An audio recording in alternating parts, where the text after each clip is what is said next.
आप सभी को मेरा नमस्कार। जय माँ भारती।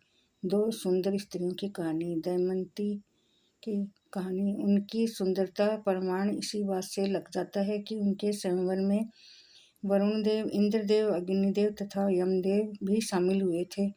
चारों देवता उससे विवाह करने की इच्छा रखते थे, परंतु दमयंती निषाद राज्य के राजकुमार नल से प्रेम करती थी। उसे प्रेम हो गया था। दमयंती विदर्भ देश के राजा भीम की पुत्री थी। स्वयंवर के समय उन चारों देवताओं ने नल का रूप धारण कर लिया। दमयंती भ्रम और असमंजस में फंस गई। नल को पहचानने में असंभव हो गई। तब उसने देखा कि एक ही रूप के 5 युवकों में से 4 को पसीना नहीं आ रहा है। उनकी पुष्पमाला एकदम खिली हुई है, ताजा खिल दिखाई पड़ रही है। चारों के पांव धरती पर स्पर्श नहीं कर रहे हैं। तब दमयंती समझ गई कि ये नल नहीं है और उन्होंने चारों को छोड़कर 5वें व्यक्ति को राजा नल पहचान कर उसको वरमाला डाल दिया, उसका वर्ण कर लिया। अब दूसरी कहानी, दूसरी स्त्री की मेनका की कहानी।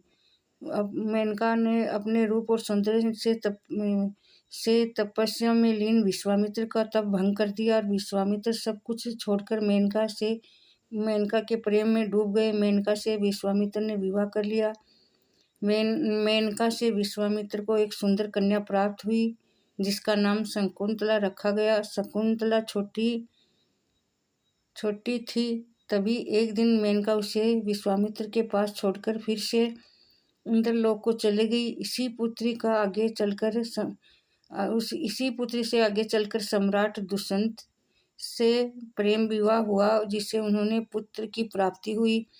यही पुत्र राजा भरत मधुगुण की कृपा से ही भरत को भारद्वाज नामक पुत्र मिला और भारद्वाज महान ऋषि थे। चक्रवर्ती राजा भरत के चरित्र का उल्लेख महाभारत के आदि पर्व में भी आता है। इसी भरत के कुल में राजा कुरु हुआ। उससे कौरव वंश की स्थापना की। कुरु के वंश में शांतनु का जन्म हुआ। शांतनु ने गंगा और सत्यवती से विवाह किया, जिसके मतलब से यह है कि उर्वशी के वंश को ही बाद में मेनका ने आगे बढ़ाया और उसी से कुरुवंश चला। जय बोलो शिव शंकर हर हर महादेव। जय माता पार्वती शिव की जय। जय जय हर हर महादेव।